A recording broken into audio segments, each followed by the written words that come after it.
हमेशा सैयदना साहब और आपका बहुत गहरा रिश्ता रहा है। मेरे ग्रैंडफादर सैयदना मोहम्मद बुरहानुद्दीन का और आज सैयदना साहब का। और जो आपने अभी वक़्फ़ बिल का जो पास हुआ है, उनमें हम माइनॉरिटी विद इन माइनॉरिटी है और उनमें हमें आपने जगह दी है, हमारा नाम आया है। और जो काम हुआ है हिंदुस्तान की तरक्की के लिए, आपकी ख्वाहिश है कि सबको साथ लेकर चलना है। और जो काम हुआ है और हो रहा है वो इंशाअल्लाह इंडिया के लिए, हिंदुस्तान के लिए और पूरे देश के लिए बहुत खूब होगा। और छोटे लोगों की भी, आप भरे गिनती में छोटे हो लेकिन आपके दिल में जगह बहुत ज़्यादा है। ये आपकी जो खूबी है वो शायद किसी में भी नहीं होगी। और ख़ासतन मेरी बहुत दफ़े आपसे मुलाकात का भी टाइम हुआ है, इतने बिज़ी होने के बावजूद भी कान दे के सुनते हैं, ये बहुत खूबी है, शायद किसी में होती है। और मेरा जो एक्सपीरियंस है, ऐसे ही लोग प्राइम मिनिस्टर होते हैं।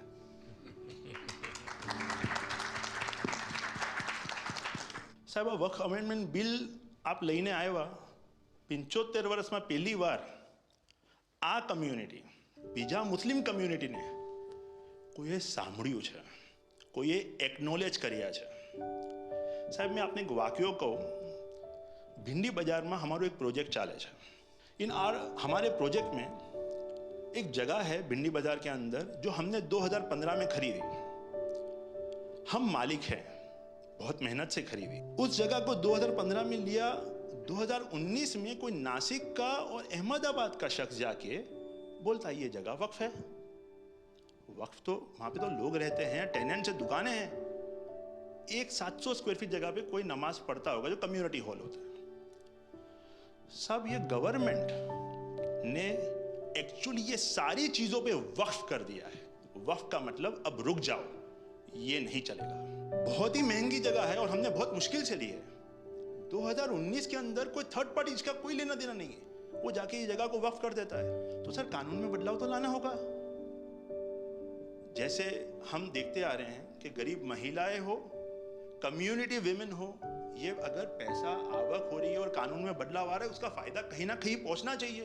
तो ये सारे विजन जो गवर्नमेंट ने लिए हैं, दाऊदी बोहरा कम्युनिटी उसका बहुत सपोर्ट भी करती है और आपसे बहुत शुक्रगुजार हैं हम इस चीज़ के लिए कि आपने हमें एक्नॉलेज भी किया।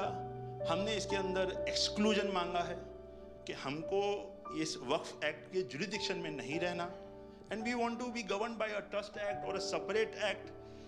जैसे मुझे साहब ने गाइड किया है कि आपने गाइड किया है, आगे का 100 साल देख के कोई भी काम करना चाहिए।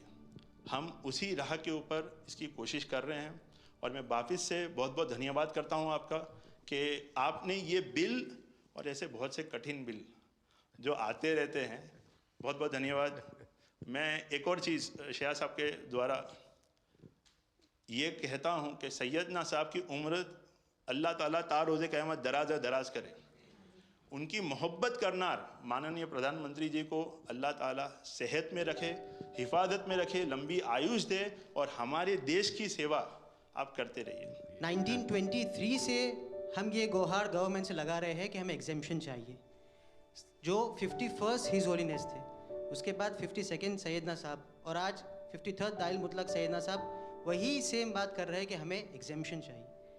1923 में साहब जब एग्जेम्पशन मिला तो माइनॉरिटी को कंसीडर करा गया, लेकिन 100 साल बाद, जैसा गृह मंत्री जी ने उनके इंटरव्यू में पिछले सप्ताह कहा कि हमने सिर्फ माइनॉरिटी को कंसीडर नहीं किया। साहब, ये जो एक्ट आया है वो प्रिवी काउंसिल क्यों लेकर आई? प्रिवी काउंसिल ने ये एक्ट इनैक्ट किया माइनॉरिटी के प्रोटेक्शन के लिए, लेकिन साहब आपने ये एक्ट इनैक्ट किया सिर्फ माइनॉरिटी के प्रोटेक्शन के लिए नहीं, बल्कि माइनॉरिटी विद इन माइनॉरिटी के लिए।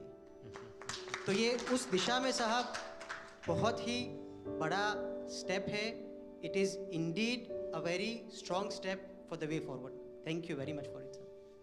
In India, we have always found fertile ground, a land that has welcomed our work, recognized our values, and allowed our identity to flourish. Pradhan Mantri ji, under your leadership, we distinctly feel this spirit of inclusion.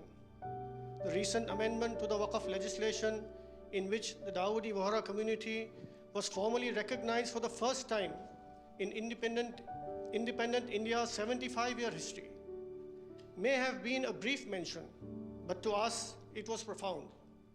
It affirmed something that we have always believed. We belong to India. We belong here. It is in this spirit that we proudly say, Hindustan hamaro watan chhe. We are inspired by your leadership, by your vision for India 2047, and by the clarity with which you speak of an India that is inclusive, confident, and globally respected. नज़र में उतरना कमाल होता है, नफस में बिखरना कमाल होता है, बुलंदियों पर पहुंच जाना कोई कमाल नहीं होता, बुलंदियों पे ठहरना कमाल होता है. क्या दौलत है आपके लफ्ज़ों में, ऐसी क्या दौलत है आपके लफ्ज़ों में, आप जब भी बात करते हैं दिल खरीद लेते हैं. आपकी हम्बलनेस, आपकी ह्यूमिलिटी साहेब लाजवाब है. અમારા માં એમ કહેવાય છે સાહેબ, જે નમા રબને ગમા. સાહેબ તમારા તો નામમાં જ નમો છે. નમો અમે સૌને ગમો. आप सबका स्वागत है. शायद आप में से बहुत कम लोगों को पता होगा कि जब मेरे मन में वक्फ के एक्ट पर काम करने का विचार आया तो सबसे पहले मैंने सैयदना साहब से सलाह मशवरा किया. फिर उन्होंने आपको मेरे पास भेजा तो मैंने इनको 3 साल तक परेशान किया कि आप जरा इसको अपने तरीके से देखिए, आप अपनी लीगल एडवाइस लीजिए, मुझे ड्राफ्ट दीजिए. यानी आप कल्पना नहीं कर सकते इतना कंसल्टेशन में उन्होंने मेरा साथ दिया. आप में से जो भी जानकार लोग उनको बात कर करके ले आए और एक एक शब्द, फुल स्टॉप, कॉमा में क्या करना चाहिए, यहाँ तक मुझे मदद मिली. ये बात मेरे लिए कोई नई नहीं थी.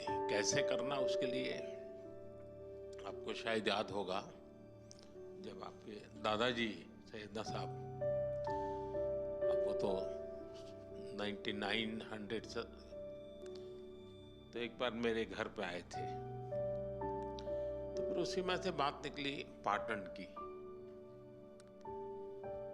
अब एक व्यक्ति इस वक़्फ़ के नाम पे आप लोगों के लिए वो सबसे बड़ी श्रद्धा की जगह है, उसको दबोच के बैठा हुआ. अब मैं भारी कोशिश की मैंने खुद ने, यानी मुझे मालूम था कि कितनी पीड़ा आप लोग सह रहे. एक्चुअली वक्फ का जो स्पिरिट है आखिर ये किस चीज के लिए, किसके लिए, उसका अगर दुनिया को उत्तम से उत्तम कोई मॉडल दे पाएगा तो सैयदना साहब दे पाएंगे. लेकिन अब नई व्यवस्था में कानून के तहत तो दुनिया देखे कि भी देखिए कल तक वक्फ के नाम पर क्या हुआ और अब देखिए कैसा हो सकता है. और जब गरीब से गरीब इंसान की दुआ मिलेगी तो उसकी ताकत अनेक गुना बढ़ जाती है जी. हमारा काम है ऐसे लोगों के हाथ में अधिकार देना, ऐसे लोगों के हाथ में व्यवस्था देना. तो इसके लिए हम इतनी बड़ी लड़ाई लड़ रहे हैं. वीडो जो है, महिलाएं हैं, उनके साथ बहुत नाइंसाफी हो रही है जी. हमारी कोशिश है कि उनको कोई न्याय मिले, उनकी भविष्य की. अब कुछ परिवारों को पता नहीं होता है, संपत्ति ऐसे ही वक्त को करवा देते हैं और बैठ जाते हैं कुछ लोग. तो मेरे पास ये कानून तो बाद में बना. पहले राउंड में जब मेरे पास रिपोर्टिंग आया, जब मैं यहाँ 19 में जीत करके आया, तब मेरे पास आया। 1700 से ज्यादा मुस्लिम समाज की शिकायतें थी कि भाई हमें न्याय दो, ये वक़्फ़ वालों ने हमारे साथ ये किया है। उसमें ज़्यादातर बहनें बेटियां थी। तब जाकर के मैंने कहा भाई रियलिटी क्या है, खोजो। तो ये रातों रात नहीं आया है जी, लगातार 5 साल तक हर बारीक चीज को कोशिश की समय। फिर उसमें से मुझे बहुत पहले बड़े सैयदना साहब से काफ़ी बातें मेरी होती थी, तो मुझे मालूम था कि बोहरा समाज हो या शिया मुस्लिम हो, उनको तो और मुझे अहमदिया को और मुसीबतें हैं। मैंने कहा भाई इनको तो कोई अलग से प्रोटेक्ट करना पड़ेगा। और उसमें से मैंने इस व्यवस्था को विकसित करने का प्रयास किया है। मुझे अच्छा लगा, आप सबसे मिलने का मौका मिल गया। चलिए, बहुत बहुत धन्यवाद आप सबका।